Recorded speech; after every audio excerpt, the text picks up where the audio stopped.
place. I'm doing fine, I'm feeling great. You're not my fan, you can't relate. Straight talk going, stay not safe. Before you cross me, look both ways. Leaving the scene with no trace. None in my league, you out of place. I'm not at the top, I'm outer space. Can't eat with us, we're out of place. I'm doing fine, I'm feeling great. You're not my fan, you can't relate. Straight talk going, state to state. What's going on, guys? It's your host, your boy, George Mackay, back in the Straight Talk Studios, and I got a good one today. I got a special one, in fact. I got a man who is a cancer survivor. He is a father. He is a pro wrestler. He's a former CFLer. We're going to get into all that stuff and more today, but please help me welcome and give me the honor of introducing the Relentless one, John Atlas, to Straight Talk Wrestling. How are you, sir? I'm great. Thank you so much for having me on the show. Love the background you got going on there. Big Bret Hart guy. Dude, Bret Hart is definitely one of my guys for sure, but I'm an Owen Hart guy. I've always appreciated Owen Hart. Going back to like my favorite match of all time with him is obviously WrestleMania 10. The story that him and Bret Hart told. I mean, if I had a wrestling school, that would be class 1, day 1. I would sit everybody down and show them that match, dissect it from bell to bell, and how that story still stands the test of time today. Like everyone can definitely relate to it. It's a moment in time for sure. It's one of those moments. So actually, that's a great segue. Leads into one of my questions. You being a Bret Hart guy, I mean, he's got so many iconic matches past WrestleMania 10, before and after. When you look at the catalog of Bret the Hitman Hart, what's your match that resonates with you? Like, if you could only watch that one match for the rest of your life as a wrestling fan, what would be the one Bret Hart match, anyways, that you would put on repeat? I would say Bret Hart versus the British Bulldog. It was an In Your House. And it was just before he was getting ready for WrestleMania 12 against Shawn. And it started off technical, then it got a little gritty, then Bret got a little bit of blood, and it just had a little bit of everything in it. And that's why I really liked it and I really enjoyed it. Wow, when most people think of Bret and British Bulldog, I thought for sure you were going to go SummerSlam 92. I really did. Just because like there's too much of that backstory that's come out, and like it kind of taints it a little bit for me. So, but that In Your House, you think of Bret Hart matches, and everyone's going to probably go Austin, Bret, WrestleMania 13, which was great. But that was just a full out brawl. Like, and Bret could do that. But for me, like, again, with the Bret and Davey Boy, it started off technical. Like, they're starting off doing the technical, going back and forth, which was great. And then as the pace quickened, Davey just said, screw this. And, he throws Bret into the stairs. And when Bret takes that face pump into the stairs, he busts wide open. And then it adds the blood to it. And I was just like, oh, this is great storytelling. Right on. So you, like me, you're a girl dad. And yes, I am. Being a girl dad is arguably the funnest, coolest, and the most rewarding thing about being a dad. Being a father in general, whether it's a girl or a boy, being a father in general is rewarding. But when you're a girl dad, like, you really resonate that bond. Like, I have 2 older sisters, and I never understood when I always thought my dad had a closer bond to them than he did to me. And I always wondered, like, what's that about? Like, I'm a son. Like, it should be father-son all the time. And then having 2 daughters of my own, I'm like, I get it. I fully get it. Like, with the minute I held both girls in my arms for the first time, and I'm sure likewise for yourself, it's something about you changes. I almost feel like the minute a man holds his child for the first time, he actually becomes a man. Like, a father becomes a father when he holds that child for the first time. Would you agree with that sentiment? Yes, because it's not about you anymore. It's all about that little bundle of joy that you're holding in your arms, and everything goes out the window, and it's all about them. And like, for me, my life revolves around my children, and like, I'll do anything to make them happy.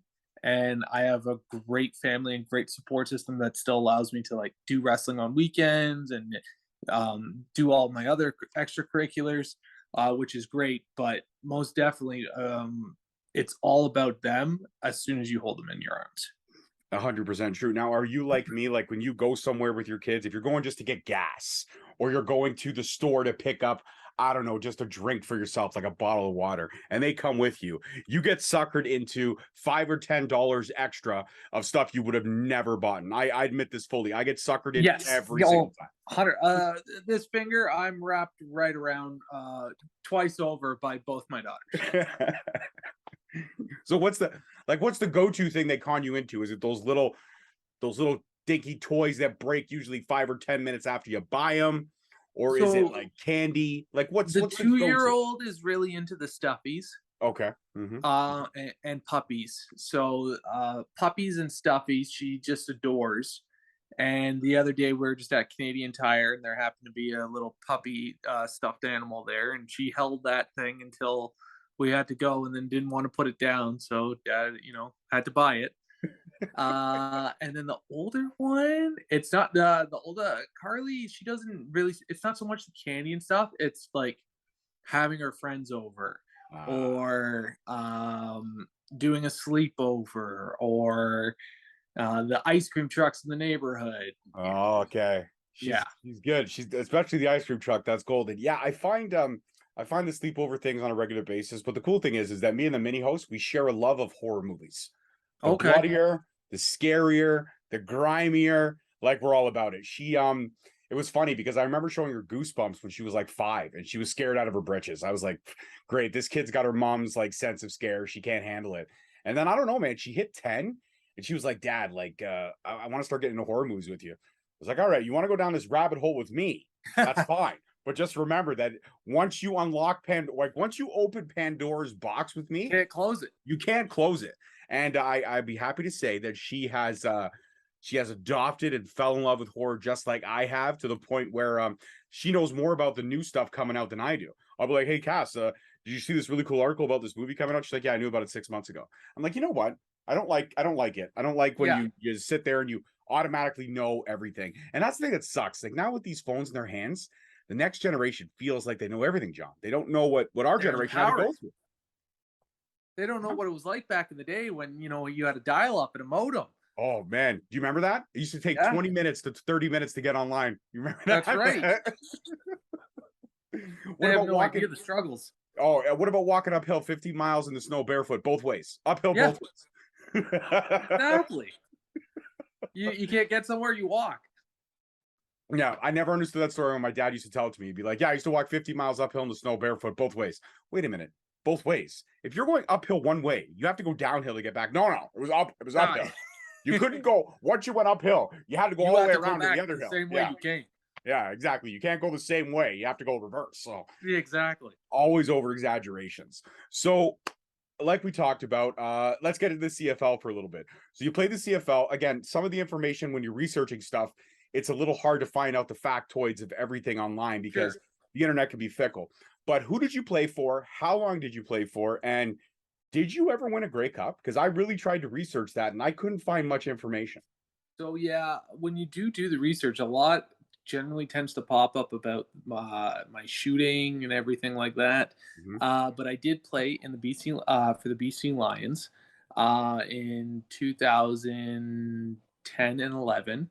And after so Wally Bono was my coach, and we won one Grey Cup but like I was on the team, but like I wasn't a starter. I had a cup of coffee. I played some special teams. So okay, hey, that's still cool. You're still on the team. You still doing your thing. Special teams is great. Special teams, I think, in football is very underrated. A lot of people don't appreciate special teams and what they bring to the table. You know what I mean? Yeah. Do you find that the CFL style of football? I mean, because again, I have a lot of American podcasters and friends, and even in the wrestling world, sit there and they say, well, CFL is like the participation awards of sports, because it really is. You could have a losing record and still make the playoffs, John. Yes. So it's just like when you compare CFL to NFL, or the biggest difference, obviously, for me was universities. I had the option to go to a couple of D2 schools, but they were partial scholarships. They weren't full rides. And you would just get so much if you were if I was to go back in time and I was to say, okay, I can do this, but like my family at the time, we weren't very well off by any means. Like we were average, so we couldn't afford to pay for the full pay for the other half of the ride. And what but if I would have gone to like a D2 school, the amount of exposure that you get and the training and the coaching, all that you get to get yourself prepared for that next level is just so instrumental, and it's second to none. Not to knock any Canadian universities, but the amount of money that is put into university programs in the States is just absolutely ridiculous compared to Canadian universities. Like we have some amazing athletes in Canada, and the fact that they're able to do it with less amount of funds and a less amount of like just money being put in towards those programs is crazy. It is. I completely agree with you. I think every Canadian sports fan has always said that the stars over here, the future that we have in sports over here doesn't get enough credit. And that's another great segue. See, we're gelling already, John. We're hitting all the cylinders. We're on top of it. That's right. Canadian wrestling. Yep. It is a struggle sometimes to really get discovered over here. You can have a great career as an indie wrestler over here. You can have solid bookings all the time, make a name for yourself in the indie scene, which Ontario is second to none in Canada. Probably, neck and neck, maybe sometimes a little bit above what the scene is over in Quebec. A lot of the other provinces have a healthy scene, but not as big as Ontario. I think Ontario would be the biggest if I were to say. But to get the exposure or the opportunity, you really have to go stateside. And a lot of the times we get hung up on a lot of red tape, border crossing. It's almost like we're fugitives when we cross the border if we're trying to work over there as a wrestler.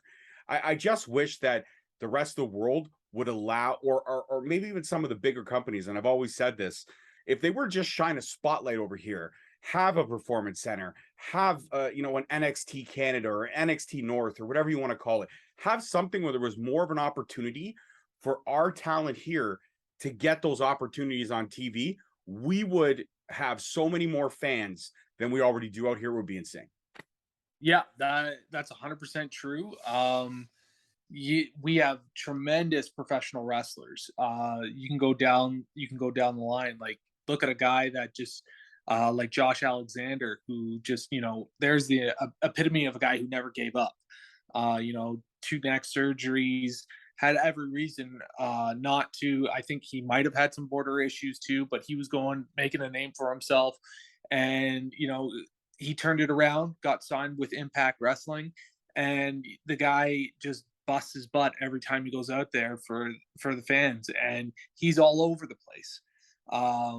I think he's a great representative for Impact Wrestling, and he's also a great representative as a Canadian wrestler too. Absolutely.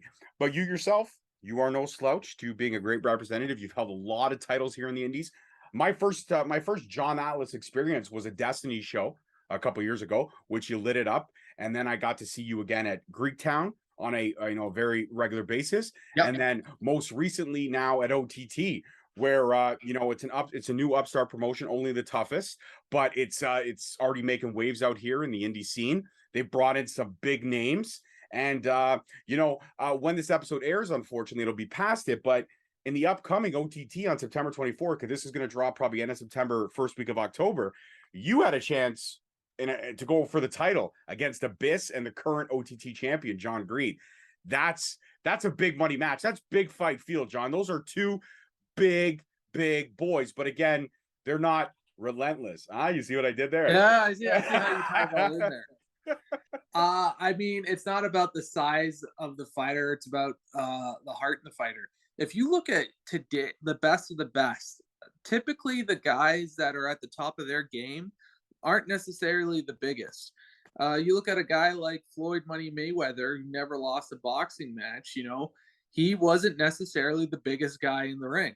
You can take a long list at guys. It's typically the guys that are willing to go out there that can last the longest, and typically those big guys, it's hard. They're packing a lot of muscle. They're packing a lot of power. It's hard to sustain that much power into 20-25 minute matches.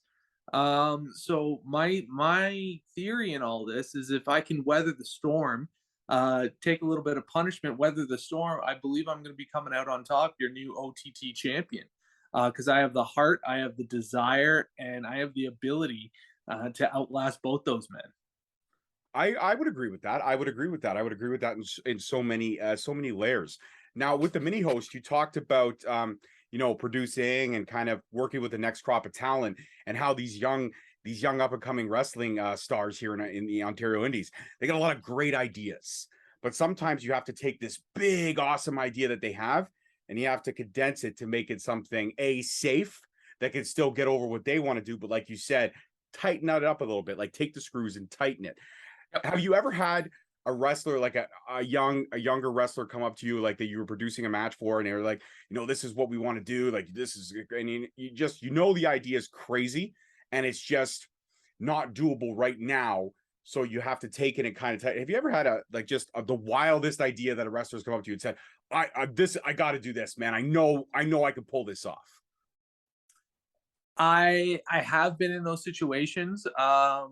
With like not so much producing, but with other wrestlers where they have very extravagant ideas about what they want to do within the match, and you try and work around it to make it happen. I'm very confident in myself when it comes to extravagant ideas that, one, I could probably pull it off. Two, is the safety of that wrestler, and I know I'll be there to catch you.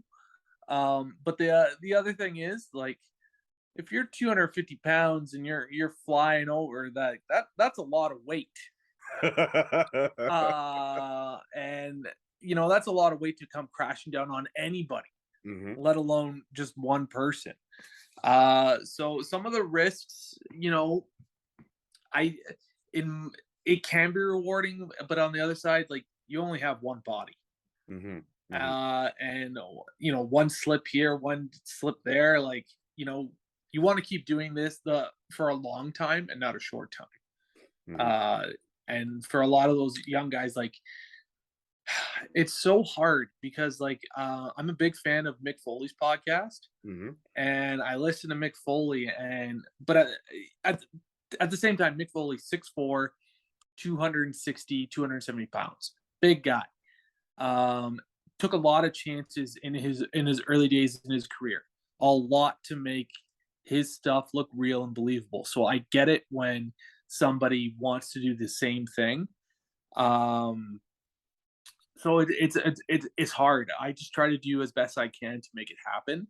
But for myself, like, it's like, I want to keep going. For me personally, like, I'll have this match, but I want to have another match. I want to keep wrestling years down the road. Yes, fair enough. So I look at the extensive resume of John Atlas and some of the people that you've had the opportunity to face in the ring, and you've had some banger matches.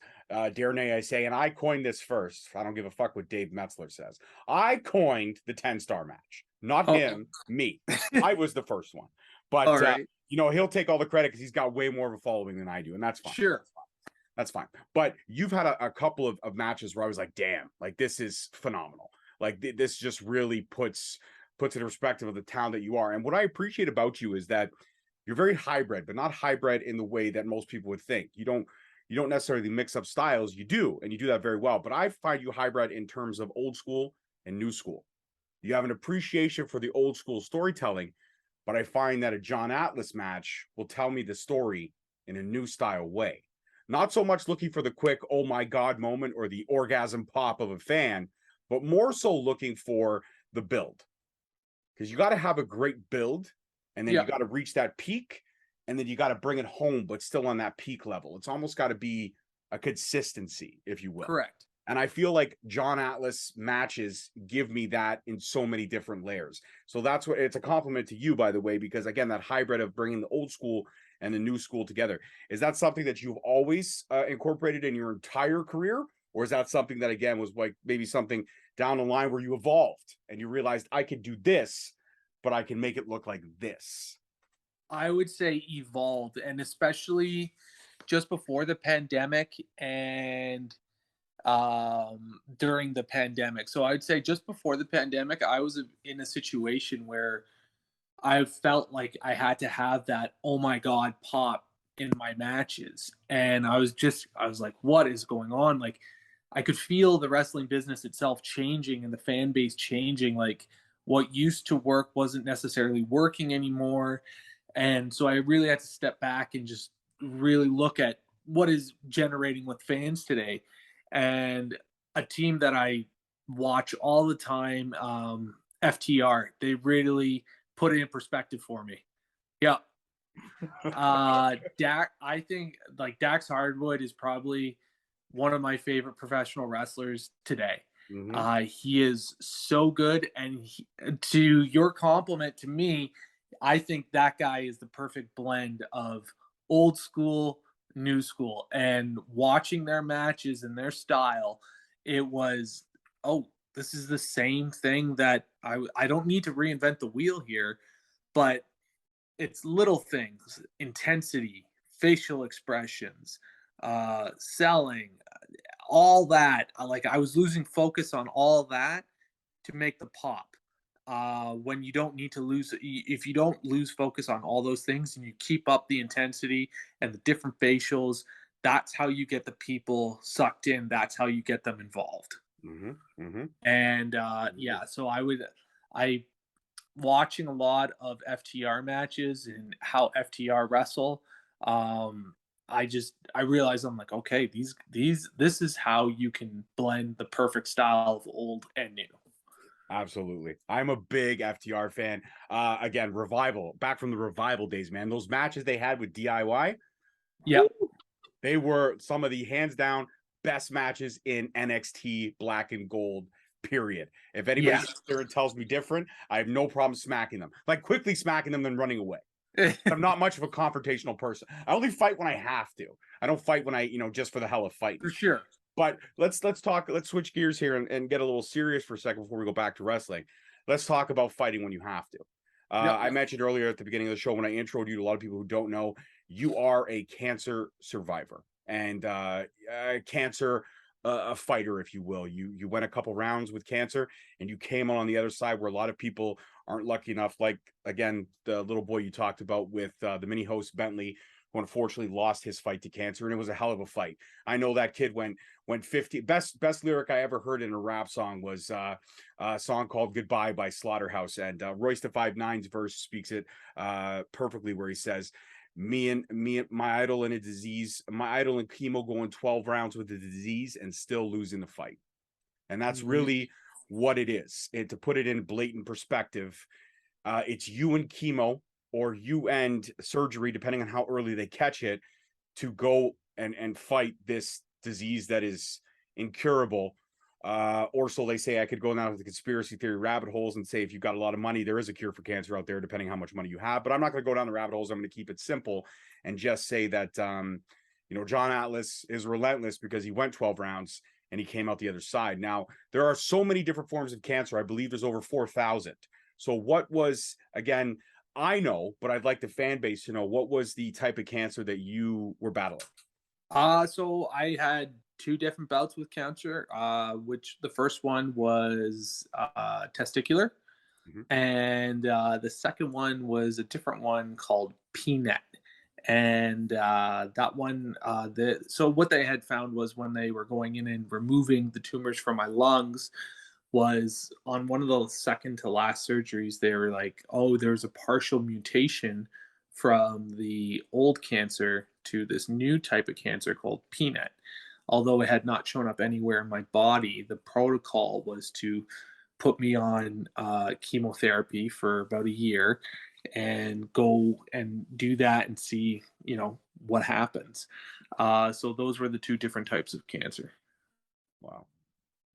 And obviously the testicular was first, and then we had the PNEC second. Now, did they obviously seem to catch PNEC early enough? Were they able to catch the testicular cancer early enough?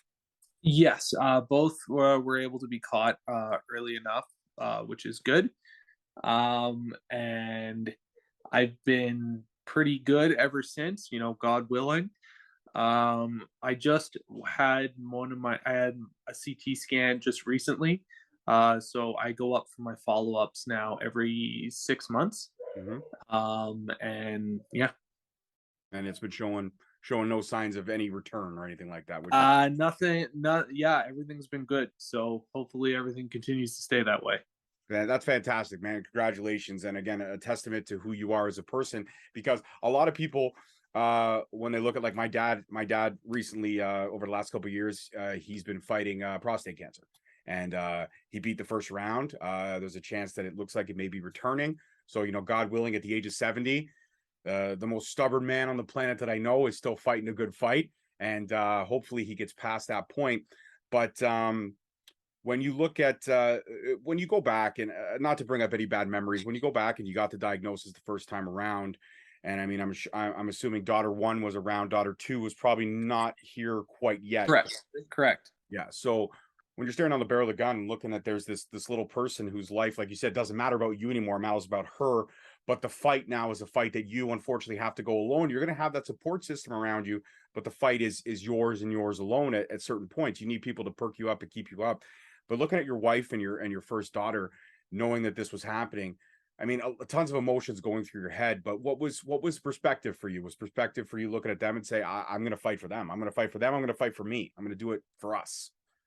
Yeah, we had the biggest moment happened when we told Carly, who's the oldest, and when we told her, she didn't really, like, she was about 6 or 7 at the time, and she didn't really understand, but she knew cancer was bad, and she just broke into tears. She got so emotional, and that really lit a fire under me because I was just like, this kid does not deserve to cry. I do not want to make this kid cry. And it just gave me every reason to fight and keep fighting, especially like my wife too. Like, I hate to see other people in pain. And I just want the best for everybody. And so that really lit a fire in me. I love that. I love when you hear that. It's funny. Somebody who inflicts pain on a part-time basis in the wrestling ring doesn't like to see people in pain, but you know how to inflict the pain, John. You know how to Right. inflict Well, But that's awesome. That's fantastic. And I'm glad that the CT scans are going well and everything above that. And you keep staying relentless, man, because like I said, you're one hell of a performer in the ring. And I wish there was more eyes on you. So again, looking at your resume and everything, let's go back to the fun part of the conversation now. But thank you yep. for getting real with me about the cancer. That's amazing. And the fight again. Congratulations on the fact that we were able to be here having this conversation, which is huge. Exactly. It's an honor for me because I like I said, you're one of my favorites. And it's always weird. People say don't meet your heroes, but when I listen to your story and I look at your story and I look at who you are in the ring, you're one of the most humble guys in the world. Like I had the honor of announcing you at OTT at the last show, and you took the time to come up to me at the end of the show and be like, "Hey, man, great job. Thank you so much for everything you did today." And I'm sitting here going, thank you for giving me something easy to do. Like being a ring announcer is super easy and rewarding because you get to announce everybody, but you're one of the most humblest cats that I've ever met, man. You always got a smile on your face. You always look, excited to be there. And, having those words come from you, that meant a lot to me that day. I want to let you know that. Thank you. Well, I just like, you're just as much part of the show as I am and as everybody else. Like a lot of people like think it's just the wrestlers, but there's a lot that goes into a show and making a show successful. And you were definitely a huge part of that. And you dress professionally, you come looking the part and wanting and do a great job at it. It just made like it's all the show starts before I even come through the curtain or before that wrestler comes through the curtain. You're the first person that the people are going to see. So if they're seeing a dapper, well-dressed man such as yourself in the ring there, that they know business is about to pick up. I like that.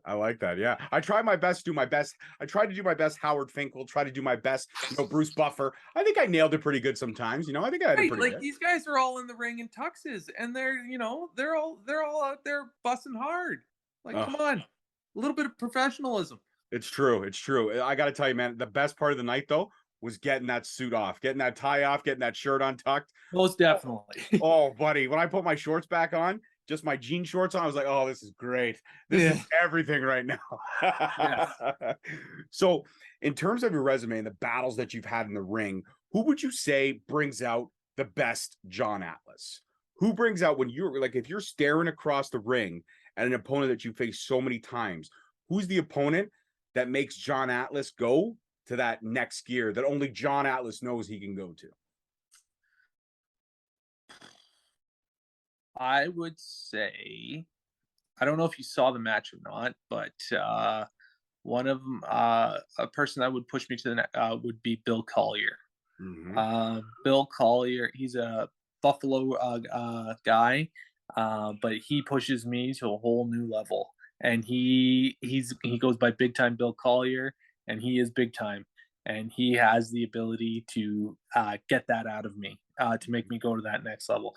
Another person that I had mentioned earlier who would definitely bring that out of me would be Josh Alexander. Unfortunately, I haven't had the opportunity to get in the ring with him, but if I did, I know just seeing how he works and how he is, he would be able to get that out of me as well. I was actually hoping you're going to mention Big Time, because I've had Big Time on the show before. He's one of the sweetest people in the world. But again, much like yourself, he's all business when it comes to the ring. And yes, the matches that you guys have had, I was able to watch a lot of that footage and the highlights and stuff like that. And you guys tore it down, you built it back up, you tore it down again, and then you kind of lit a match and just burned it all to the ground. But it was hell of fun watching you two destroy each other. Like, when you get two guys destroy each other, it's a good day. It's a good day for wrestling. It really is. Is there anyone, when you look at the Ontario indie scene and the indie scene in Canada in general, is there anyone that you haven't faced yet that you would love to get in the ring with? And I mean, again, you've been around the scene for a very long time. You're very well established, but is there anyone that you kind of got your eye on that, you know, that's somebody I would love to get in the ring with and create this amazing story? There are so many guys, so many talented guys. Top of my list is Josh Alexander. Love to get out there and get in there with him. Another super talented guy who I've had the chance to wrestle, but I'd love to just build a program almost with him, would be Mark Wheeler. Oh, yes. He's super talented as well. Another great one-on-one would be Chris Chambers. I haven't had the we all know each other. Some of them have been wrestling a little bit longer than I have, but I love to get in there with Chris Chambers. Such a great mind for the business, and just a great way of putting stuff together when it comes to matches. Super talented guy. Absolutely, I agree with. And looking at like some of the younger stars, like for me, I'm a big. I'm not shy about saying this. I'm a big Fuerza mark. El Diablo, Gabriel Fuerza. I'm a huge mark. Yeah. Every time the guy releases his shirt, I buy it. Even though whenever we take pictures, he ignores me in the photos completely. Even though he won't admit it, he's one of my good friends. He won't admit it. He won't tell anybody that we're friends. Okay, but we are friends. That's on the record. Okay, it's here. It's on the record. I said another guy that is super talented, and he is busting his butt every night he goes out there, and I think he's really hitting his stride. He wrestles all the time, everywhere he can, and just goes out of his way to give the fans the best possible match he can every time he's out there. Super, very happy for him. Super great guy. I love to get in the ring with him. It'd be phenomenal. It would be. I think we gotta get with the OTT management. We gotta make that thing happen. Maybe that'll be your first title defense when you win that strap. What do you think? Oh, for sure. Book it. Let's get it done. I could book the OTT management. If the powers that be, I held up my end of the bargain, they hold up theirs. That's perfect. I'm gonna get with them right now. After we get off this, I'm gonna get some conference calls going here, and they usually don't pick up for me, but I'm gonna try anyways. I'm gonna try. So, looking at your career thus far, and again, it always sounds like I'm asking the same question, but it's always a build. It's a build. Looking at career thus far and everything you accomplished, if you had to hang up the boots tomorrow, would you personally have any regrets from the beginning to the end of your career that something that you didn't take, an opportunity that you didn't take, a booking that you might not have been able to make? Is there anything you look back on thinking like, maybe if I had gone left instead of right, something would have altered the way my career's gone? No, because I think everything happens for a reason, and to tie it back to, like, if I didn't go through my cancer, like, I might not have had my baby girl daughter that I have right now. So I think everything happens for a reason. Um, if is there anything I would have changed? No. I would have kept everything the same. I like that. I like that. That's an honest, real answer. One more Yeah. question, and we're going to play a game, and it's going to be a hard game for you, John, because I have to make it challenging for you. I can't just give you the easy way out. All right. It'll be very hard for you. Final question of the night. When you look at the fan base of Ontario, and again, it's such a great fan base that, again, it's painful that there's not enough eyes on it, because the fans over here live, breathe, and die for everything wrestling. When you're a fan of wrestling here, you're a fan of amazing people and amazing talent, but also a great, wonderful product. In a lot of ways, wrestling, much like my wife, saved my life. Wrestling was there when I was going through a lot of shit as a kid. There was always my heroes to kind of guide me through and help me get through those tough times. And Yep. then when I was going down a bad road, my wife was there to, when I met her for the first time, she steered me clear. And like you said, everything happens for a reason. I'm not a big believer in faith. I wouldn't say I have a big belief in faith. I believe there is a God. I just don't know which God it is. But when my time comes, I'm going to meet him or her face to face, and we're going to have a little conversation about some of the cards that I was dealt, for sure. But if it wasn't for her, I don't think I'd be the person that I am today. If you knew me 5 years ago, I was an angry son of a bitch. I hated everything, and I always put the blame on everything else. My life sucks because of this. My job sucks because of this. But really, it was just all this anger that I had built up from a rather rough childhood, if you will. So okay. If it wasn't for her pushing me to seek that help, I wouldn't be who I am today. And I could say I'm a lot better. George 2.0, I love that guy way more than George 1.0. George 1.0 was a fucking prick. George 2.0, he's pretty cool. He really is. He's pretty cool. That's I'll be awesome. honest with you. Thank you, sir. Thank you. But looking at everything that again, stuff happening for a reason and faith like that, sometimes you got to deal with the cards that you're dealt. And the cards can be hard. They can be easy. You could have an uphill climb. But, to quote Miley Cyrus, once you get to the top, the view is fucking killer. Life's a climb, but the view. Sure. If there's anybody there going through tough times, facing battles like you faced, trying to find that fighter spirit within them, what would be the advice that you would give to them? I mean, as cliche as it may sound, I would say never give up. Like, everyone has their darkest moments, or like, for me personally, there was, my family thought like, oh, he's fine. But there were definitely times where, like, I would be driving, sitting in the car, and I just cry to myself. Like, it's okay. Like, I have to let that emotion out. I get scared, I get worried just as much as everybody else out there. So there's no reason to, I guess, hold it all in, like, to show masculinity or anything like that. We all have fears, we all get scared. But it's okay. Like, you have to stand up to those fears. You have to, stand in the face of adversity. If you go down, I'm the type of guy, if I go down, I want to go down swinging. And if you do go down, you got to get right back up. And then you got to, if you get knocked down again, you get right back up. No matter how hard you think it is, there's a light at the end of the tunnel. There's always a light at the end of the tunnel, and you just gotta stay in that suck for a little bit longer until you get to that light. So that's something that I would say. I love it. It's not cliche. It's just simple, and it's truthful. And you know what? He's right. It's okay not to be okay. If you cry, doesn't make you less of a man. It actually makes you more, in my opinion.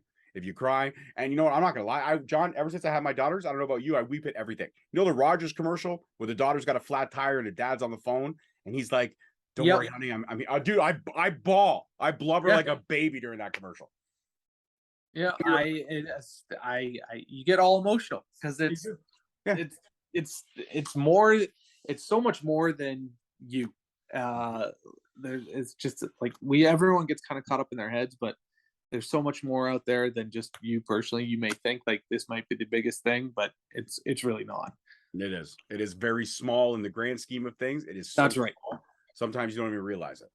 All right, now on to the game. The game is very simple, John. It's called Forced Mount Rushmore.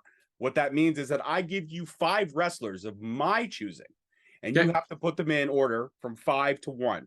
5 being the, my apologies, 1 to 5. 1 being the least favorite on the 5 that I've given you, and 5 being the best favorite of the 5 that I've given you. And that's why it's called, because it's forced, because I'm giving you the options. You don't have the option. I give them to you. All right. This is going to be all straight off the top of the head here. Straight off the top of the head. So listen, these wrestlers, to me, they epitomize relentlessness. They epitomize, sometimes not being the biggest dog in the fight, but having the most heart when it comes to it. So I'm going to go right off the top. We talked about him earlier. Bret the Hitman Hart, that's 1. Another guy who embodied, that spirit of, forcefulness and never giving up, I would have to say John Cena. Another guy I would have to say would be the Ultimate Warrior. Not the personal demons, but in the ring, the Warrior was a beast. Another one of the smallest superstars ever in wrestling, but one of the greatest, performers in and out of the ring would be Rey Mysterio Jr. And rounding out the 5th and final choice, this may seem a little bit unorthodox. Again, we'll keep his personal life out of the list, but Chris Benoit.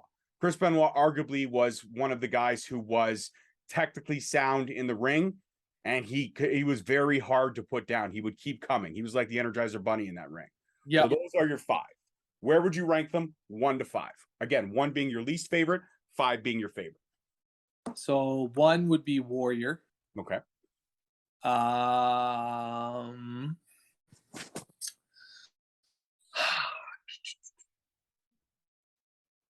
gonna go. Yeah. So 1 would be Warrior. 2 would be.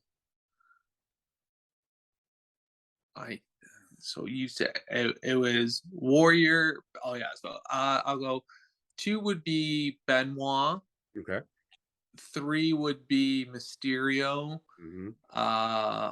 4 would be Bret. 5 would be John. Wow. I thought you were going to flip. I really thought Bret would be 5 and John would be. That's interesting. Why? Why did we flip that? Big match John. He, on all aspects of the game, he just does it for me. When it comes to promos, like, I got to give him the edge compared to Bret. Like, John could really sell you on a promo. Like his first time that he had an interaction with Roman Reigns and he just lit him up in the ring on Monday Night Raw. His interact like with AJ Styles. He's had monster matches, been the guy for over a decade. Consistency. And he's got that never give up attitude, but he's got all facets of the game. One of my favorite John Cena moments is when he wrestled RVD at One Night Stand. And when he comes out and he's universally hated and he just holds the belt high and puts his head down and it's just like, all right, clocking in, going to work. Like, he's just ready for it. So much respect for that guy. 100%. I would agree. I loved it. And that's how you play Forced Mount Rushmore. I make the decisions for you and you just got to do the easy part. It's not bad. It was an easy game, right? It wasn't hard. Yeah, it wasn't bad. I enjoyed it. Perfect. John, before I let you go again, it was my honor and privilege to have you on the show today. I appreciate the conversation. And shout out your socials real quick so everyone can keep up on the journey that is John Atlas. So the Real John Atlas on Instagram and Real John Atlas on Twitter, and then just John Atlas on Facebook. That would be the only socials I have. Perfect. It's short, sweet, simple, to the point. I have all the socials, guys. They're always in the link below of each video description. As always, I'm your host, your boy, George Mackay. This wraps up Straight Talk Wrestling for this week. Peace, love, and wrestling. See you next time. Thank you so much for listening. Don't forget to tune in next week for another great episode on all available podcast platforms and hosted on Podbean. Also, check us out on YouTube at Straight Talk Wrestling, on Instagram at Straight Talk Wrestling, on Facebook at Straight Talk Wrestling, and on Twitter at _Straight Talk. And if you feel the need to buy some sweet merch, check us out on ProWrestlingTees.com. Leaving the scene with no trace, not in my league. You out of place. I'm not at the top, I'm outer space. Can't eat with us, we're out of place. I'm doing fine.